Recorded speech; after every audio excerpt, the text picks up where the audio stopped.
कहानी की शुरुआत होती है एक साइंटिफिक लैब से। वहाँ पर चूहों के ऊपर कुछ एक्सपेरिमेंट किए जा रहे थे। एक साइंटिस्ट बहुत ही बड़ा एक्सपेरिमेंट कर रहा था। उसने एक चूहे को खास तरह का सीरम दिया और फिर उसे एक बंद डब्बे में रखा। कुछ देर बाद जब उसने उस चूहे को चेक किया तो उसकी आंखें हैरानी और खुशी से भर गई। एक्सपेरिमेंट कामयाब हो गया था। वो तुरंत अपने सीनियर के पास भागा जिनका नाम है डॉक्टर आंद्रेस। उसने उन्हें ये जबरदस्त खबर बताई। जिस प्रोजेक्ट पर वो लोग काफी सालों से काम कर रहे थे उसमें आखिरकार बड़ी सफलता मिली। इस बड़ी कामयाबी के बाद एक बड़ी प्रेस कॉन्फ्रेंस रखी गई। डॉक्टर आंद्रेस लोगों के सामने खड़े हुए और अपना काम समझाया। उन्होंने दुनिया की मुश्किलों के बारे में बात की। हर तरफ जंग, मौसम का बदलना और प्रदूषण जैसी चीजें लोगों को परेशान कर रही हैं। उन्होंने टेबल पर रखा हुआ एक छोटा बॉक्स हटाया और उसके नीचे एक छोटा सा आदमी खड़ा था। ये हैं डॉक्टर जॉर्जन, जो इस प्रोजेक्ट के मेन साइंटिस्ट हैं। उन्हें देखकर सब लोग बिल्कुल चुप हो गए।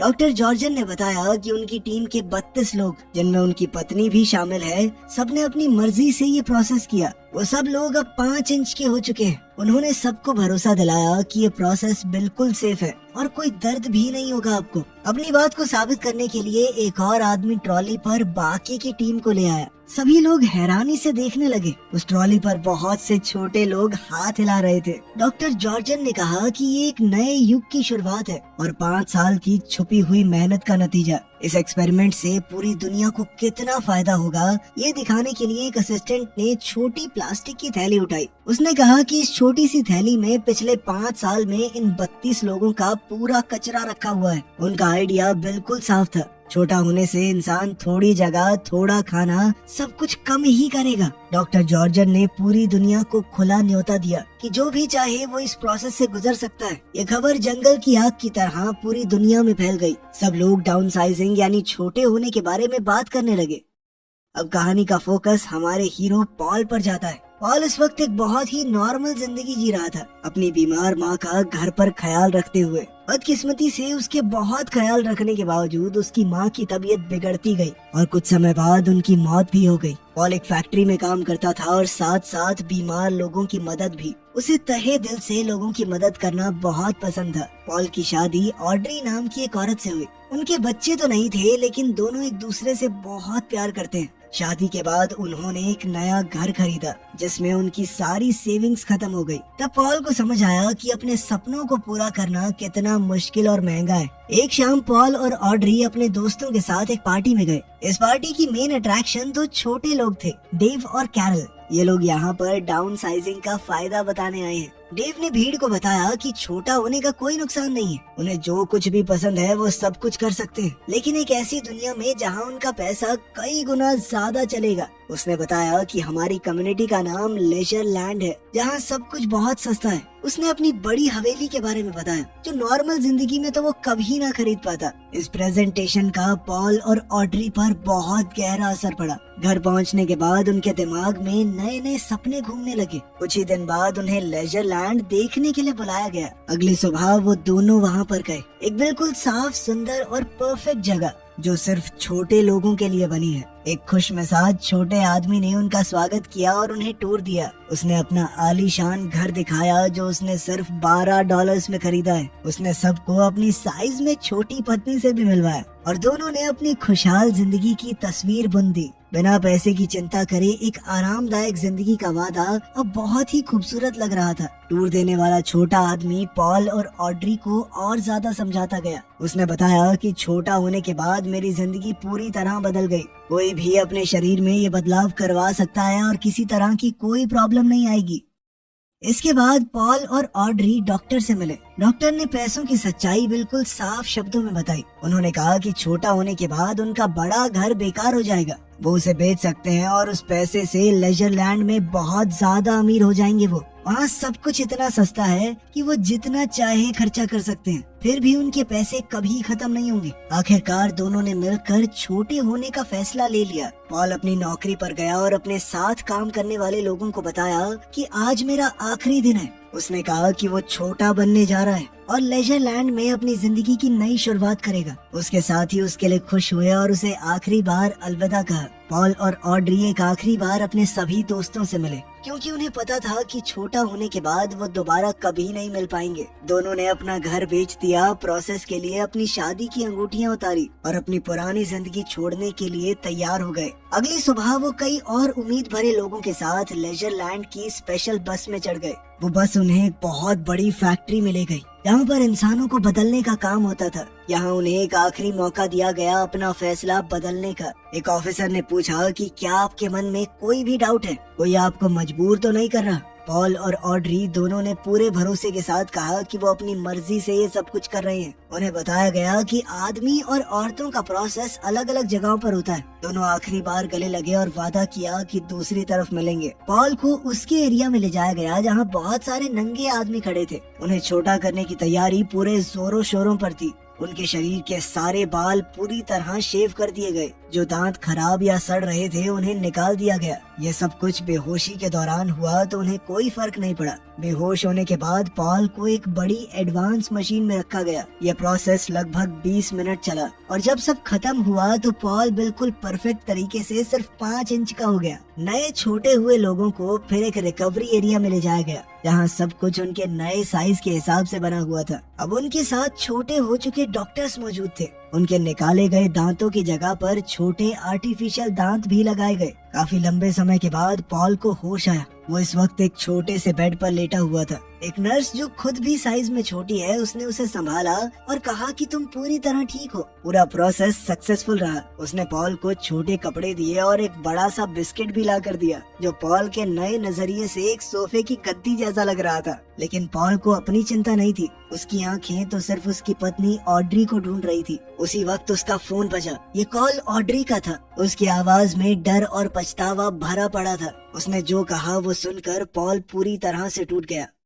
दरअसल वो आखिरी प्रोसीजर के दौरान बहुत ज्यादा डर गई। जब उसने अपने बाल शेव होते हुए देखे तो वो सह नहीं पाई। उसने इस प्रोसेस से पीछे हटने का फैसला किया और फैसिलिटी छोड़कर चली गई। और वहीं पॉल ने पूरा प्रोसीजर करवा लिया। वो बस 5 इंच का था। इस छोटी दुनिया में वो बिना अपनी पत्नी के अकेला क्या करेगा? पॉल ने अपनी पत्नी से भीख मांगी, कहा कि प्लीज वापस आ जाओ। कोई दिक्कत नहीं है, मैंने तो पूरा प्रोसेस करवाया है, आसानी से सब कुछ हो जाएगा, बाल दोबारा उग जाएंगे। लेकिन ऑड्री ने पक्का फैसला कर लिया था। उसने साफ कहा कि उसे बहुत डर लग रहा है, वो वापस नहीं आएगी। आखिरी बार अलविदा कहते हुए उसने फोन काट दिया। पॉल बिल्कुल अकेला रह गया। वो हमेशा के लिए 5 इंच का हो गया था। उसका दिल पूरी तरह टूट गया था। उसकी इस परफेक्ट नई जिंदगी का सपना शुरू होने से पहले ही बिखर गया। वो बहुत ज्यादा उदास रहने लगा। अपने बड़े और आलीशान बंगले में रहने के बावजूद वो बिल्कुल अकेला महसूस कर रहा था। जल्द ही उनकी शादी की अंगूठियां उसे भेजी गई। उन्हें देखकर, जो उसके साइज के हिसाब से बहुत ज्यादा बड़ी हैं, उसका दर्द और ज्यादा गहरा हो गया। एक पूरा साल गुजर गया। पॉल अकेला ही रहा। वो ऐश की जिंदगी तो जी रहा था, लेकिन उसे बांटने के लिए उसके पास कोई नहीं था। कभी कभी वो अपने दोस्त डेव से मिलता है, जो उसे समझाता था कि यहाँ पर बहुत सारी औरतें हैं, कोई मिल जाएगी तुझे, इतना क्यों सोच रहा है। एक शाम पॉल अपने घर पर एक डेट के साथ था, लेकिन सब कुछ थोड़ा जबरदस्ती खाली सा लग रहा था। उसके ऊपर वाले फ्लोर का पड़ोसी डूसान, जिसे हल्ला मचाने और पार्टी करने का बहुत शौक है, अचानक अंदर घुस आया। उसने पॉल को अपनी बड़ी पार्टी का इनविटेशन दिया। पॉल के पास वैसे भी कुछ करने को था नहीं, तो उसने हाँ कह दिया।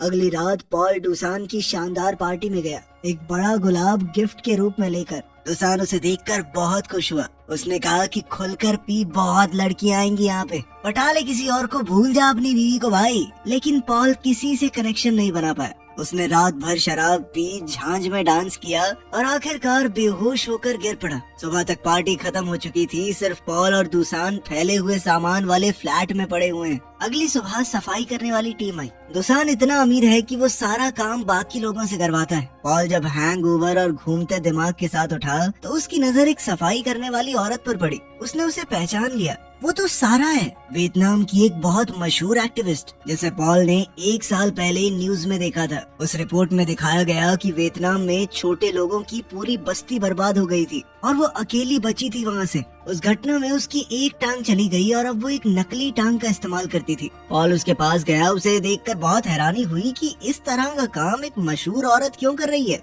उसने कहा कि मैं तुम्हारी कहानी जानता हूँ और कहने लगा कि तुम तो पहले एक जर्नलिस्ट थी। ये सफाई का काम क्यों कर रही हो? सारा ने सीधे तौर पर कहा कि मुझे जिंदा रहना है और ये नौकरी थोड़े पैसे देती है जिंदगी काटने के लिए। पॉल ने देखा कि वो दुसान के फ्लैट से कुछ दवाइयाँ इकट्ठा कर रही है। पॉल ने उसे रोका, कहा कि ये दवाइयाँ लेना ठीक नहीं होगा। उसने बताया कि ये एक बीमार दोस्त के लिए है। दुसान दरअसल सफाई वालों को खुली छूट देता है कि जिसे जो चीज काम की लगे वो ले सकता है। पॉल भी अपनी पिछली जिंदगी में बीमार लोगों की मदद करता था। उसने ध्यान दिया कि सारा की नकली टांग गलत तरीके से लगी है और उसे चलते हुए दर्द हो रहा होगा। उसने कहा कि मैं ठीक कर सकता हूँ तुम्हारी टांग को। सारा उसकी इस बात से बहुत खुश हुई। उसने पॉल से कहा कि तुम एक अच्छे आदमी हो और साथ ही तुम्हें मेडिकल नॉलेज भी है, तो क्या तुम मेरी बीमार दोस्त को देखने चलोगे? उसकी मजबूरी देखते हुए और अपनी जिंदगी को कोई मतलब देने के लिए पॉल ने हाँ कह दिया। वो अपनी लग्जरी वाली जिंदगी छोड़कर सारा के साथ बस में चढ़ गया और लेजर लैंड के उस हिस्से की तरफ गया जिसके बारे में उसे कभी पता नहीं था। उनकी बस उन्हें लेजर लैंड के एक छुपे हुए हिस्से में ले गई। रास्ते में उन्होंने एक बहुत बड़ी दीवार क्रॉस की।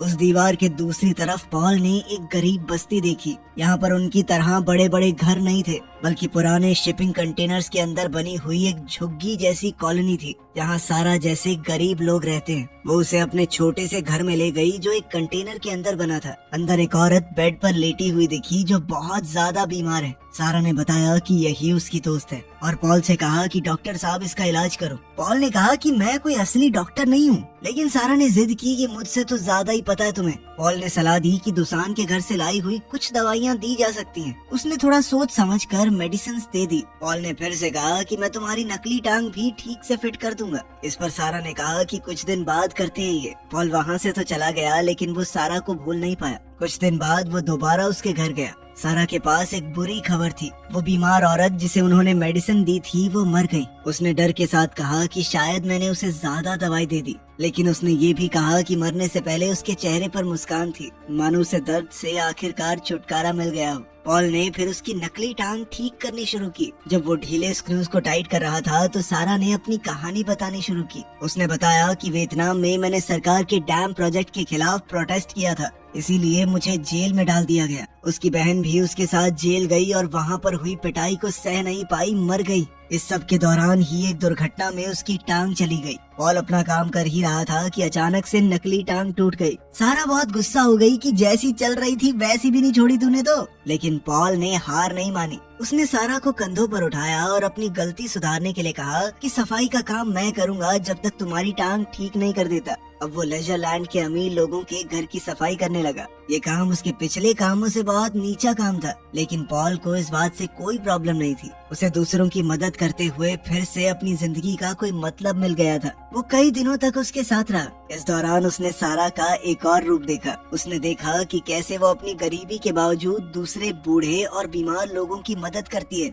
उन्हें खाना और बाकी सामान देती है। उसकी ये दया और अच्छाई पॉल के दिल की गहराइयों को छू गई। एक दिन जब दोनों मिलकर दुसान का फ्लैट साफ कर रहे थे, दुसान ने पॉल को देखा और हंस दिया। उसने मजाक किया कि पहले यहाँ हवेली के मालिक थे और अब साफ सफाई वाले। क्या चल रहा है भाई? पॉल ने सिर्फ इतना कहा कि लंबी कहानी है, फिर कभी सुनाऊंगा। दुसान भी समझ गया था कि जो भी है मेरा दोस्त खुश तो लग रहा है। दुसान इस वक्त एक दूसरे आदमी के साथ नॉर्वे जाने की एक सीक्रेट और बहुत ज्यादा पैसे मिलने वाले मिशन के बारे में बात कर रहा था। दुसान ने पॉल को भी साथ चलने को कहा। जब सारा ने ये सुना तो उसने तुरंत कहा कि अगर पॉल जा रहा है तो मैं भी जाऊंगी। पॉल ने कहा कि ये खतरनाक हो सकता है, लेकिन सारा ने अपना फैसला नहीं बदला। उसने कहा कि नॉर्वे जाना उसका पुराना सपना है। आखिरकार पॉल, सारा, दुसान और उसका साथी एक खास बोट में चढ़े और समुद्र के लंबे सफर पर निकल गए। इस सफर के दौरान पॉल की मुलाकात डाउन साइजिंग प्रोजेक्ट के असली इन्वेंटर डॉक्टर जॉर्जन से हुई और उनकी पत्नी एनी से भी। वो दोनों भी इस मिशन पर जा रहे थे। डॉक्टर जॉर्जन ने पॉल को एक भयानक सच बताया। उन्होंने कहा कि पिघलते ग्लेशियर्स के अंदर से बहुत ज्यादा मीथेन गैस निकल रही है और अगर ऐसा ही चलता रहा तो पूरी दुनिया खत्म हो जाएगी। इसे रोकने के लिए ही मैं इंसानों को छोटा करना चाहता था। अगर ये ग्लेशियर ना पिघले तो हमारा काम बन जाता, लेकिन सभी लोग छोटे होने के लिए तैयार नहीं है और इस स्पीड से इसे रोकने का कोई तरीका नहीं बचा है। तो ये समझ लो कि दुनिया खत्म होने से पहले ये आखिरी पार्टी की तरह है। पॉल के लिए ये सब कुछ समझना बहुत मुश्किल हो रहा था। उसने सारा से बात की और वो भी इस बात को पचा नहीं पा रही थी कि क्या दुनिया सच में खत्म हो जाएगी। उस रात ये भारी सच और उनके बीच बढ़ती हुई नजदीकियां दोनों को पास ले आई। एक लंबे सफर के बाद उनका ग्रुप नॉर्वे पहुंच गया। वहाँ उन्हें छोटे लोगों की एक प्यारी सी कम्युनिटी मिली। जो नेचर के साथ बिल्कुल शांति से रह रही थी। लेजरलैंड की तरह दीवारें और अलग अलग रहने का सिस्टम यहाँ पर नहीं है। वहाँ के लोग डॉक्टर जॉर्जन और उनकी पत्नी को देखकर बहुत खुश हुए। कम्युनिटी की एक औरत पॉल को घुमाने ले गई। वो उसे एक बड़े पहाड़ के अंदर बनी एक बहुत बड़ी टनल के पास ले गई। उसने बताया कि यही उनकी जिंदा रहने की आखिरी उम्मीद है। पहाड़ के लगभग 2 किलोमीटर नीचे एक बहुत बड़ा अंडरग्राउंड बंकर बना हुआ है। अंदर एक ऐसी जगह बनाई गई है जहाँ खाने और पानी की कभी कमी नहीं पड़ेगी। कुछ चुने हुए लोग 8000 साल तक जमीन के नीचे रहेंगे, जब तक ऊपर की दुनिया दोबारा से रहने लायक नहीं बन जाती। उन्होंने खाना, पानी और जरूरी चीजों का पूरा सामान स्टॉक कर रखा था। इंसानी प्रजाति को वो खत्म नहीं होने देंगे। ये सब सुनकर पॉल के अंदर एक नया जज्बा आ गया। उसे लगा कि अगर वो अंदर गया तो उसकी जिंदगी किसी काम में आएगी। उसने खुशी खुशी सारा को बताया कि मैंने बंकर में जाने का फैसला कर लिया है। उसे लग रहा था कि वो इंसानों को बचाने में अपना योगदान दे पाएगा,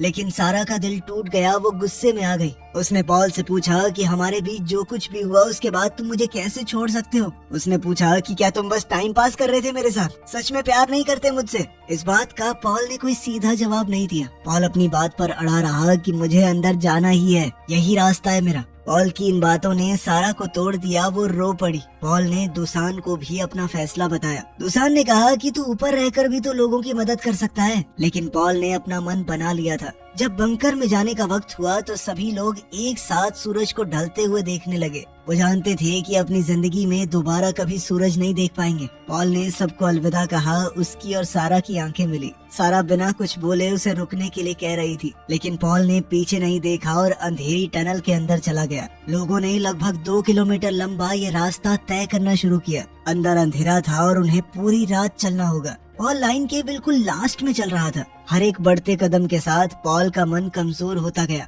उसने सारा, दुसान और उन सभी रिश्तों के बारे में सोचा जो उसने बनाए थे। वो समझ गया था कि सिर्फ जिंदा रहना जिंदगी नहीं होती। अगर अपने लोग ही जिंदा नहीं रहेंगे तो वो जीकर क्या करेगा। बाहर सारा और दुसान टनल के एंट्रेंस पर खड़े थे, इस उम्मीद के साथ कि शायद पॉल लौट आएगा। तभी उन्होंने देखा कि अंधेरे से कोई बाहर आया। वो पॉल ही था। उसने अपना फैसला बदल लिया। दुसान हंसकर कहने लगा, मुझे पहले से पता था कहीं नहीं जाएगा तू। लेकिन पॉल सीधा सारा के पास गया। उसकी आंखों में आंखें डालकर उसने सच कहा कि मैं भी तुमसे प्यार करता हूँ। अब उन्होंने फालतू ऐश भरी जिंदगी छोड़कर लोगों की मदद करते हुए जिंदगी बिताने का फैसला किया। इसी के साथ दोस्तों ये कहानी यहाँ पे खत्म हो जाती है। बाकी आप बताइए आपको कैसी लगी। मिलते हैं आपसे अगली वीडियो में। ध्यान रखिएगा अपना। Thanks for watching.